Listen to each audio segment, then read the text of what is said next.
Remember, when measuring doors, ensure you allow the required expansion gap of 5mm on both sides of the frame.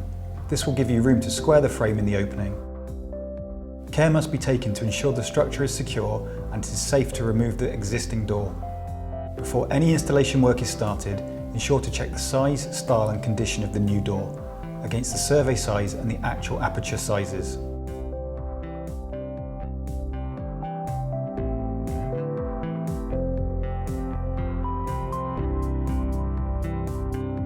To make it as easy as possible to handle, remove as much of the old frame and glazing as possible.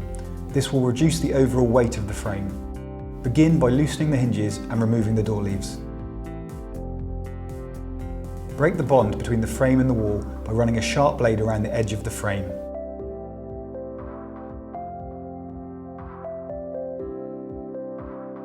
When ready, remove the fixings and remove the old frame. Once the old door is removed, you will need to clear off any old sealant or debris left around the opening, removing loose mortar before rechecking the measurements.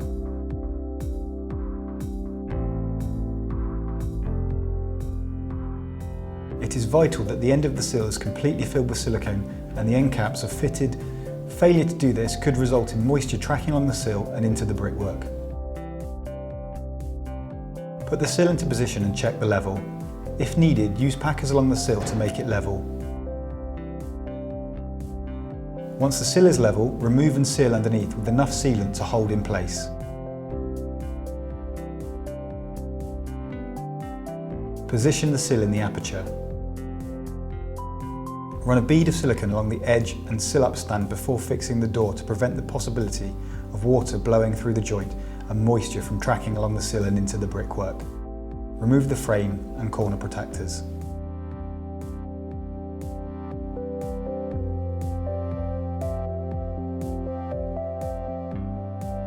Check the frame labels to ensure that the door is fitted in the right orientation.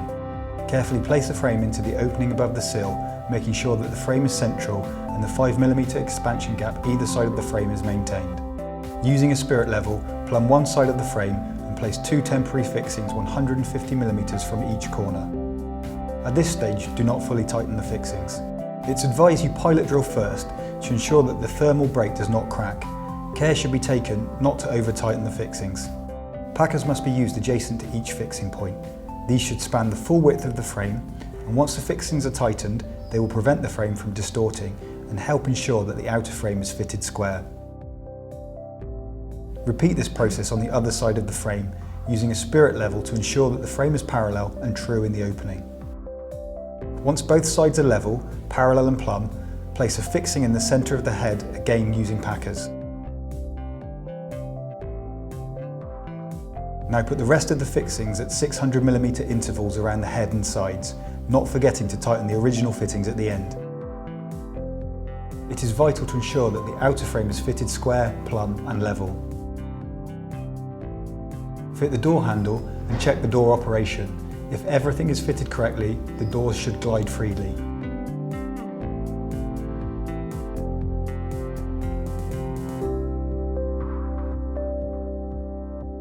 Before installing the glass panes, carefully remove the beading and clean any dust from the frames and drainage holes before installing glass.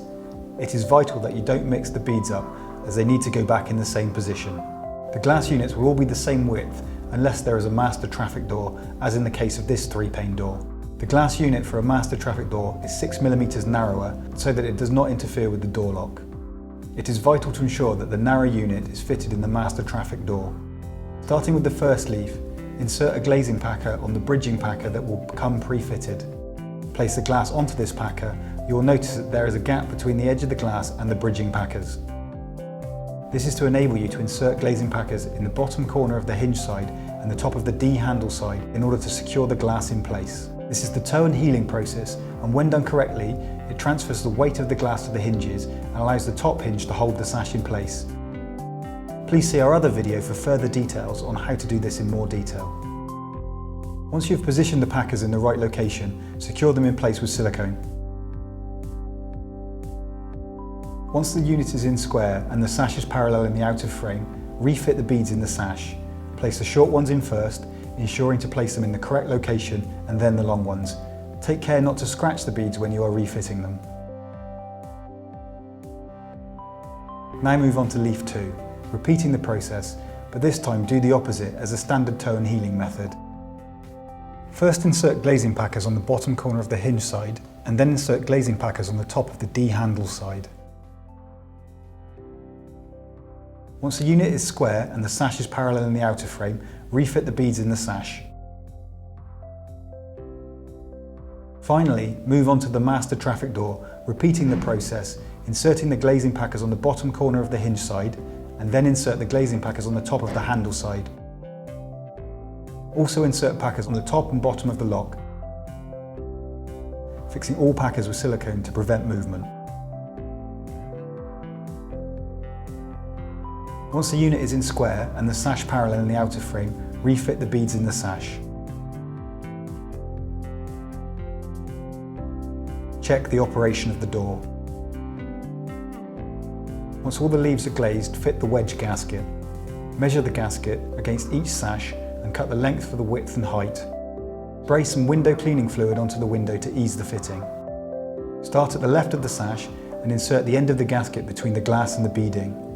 Move along the edge, slightly skipping sections, causing slight loops, and then insert more. Make sure you fit the gasket the right way round and do not overstretch it. Repeat action until gasket covers lengths of sash. Then put pressure and move your thumb to the left, ensuring gasket is fully inserted between the glass and the beads. Once you've completed hanging and glazing the doors, the frame will require sealing internally and externally all around the perimeter of the frame. Then fit the magnets which hold the leaf together once opened. Finally, clean the internal working area.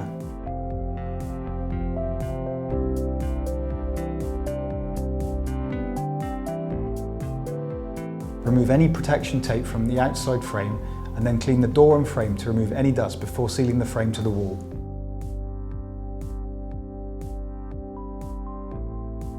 Run masking tape along the edge of the frame to help create a neater finish before running a smooth bead of sealant between the frame and the brickwork.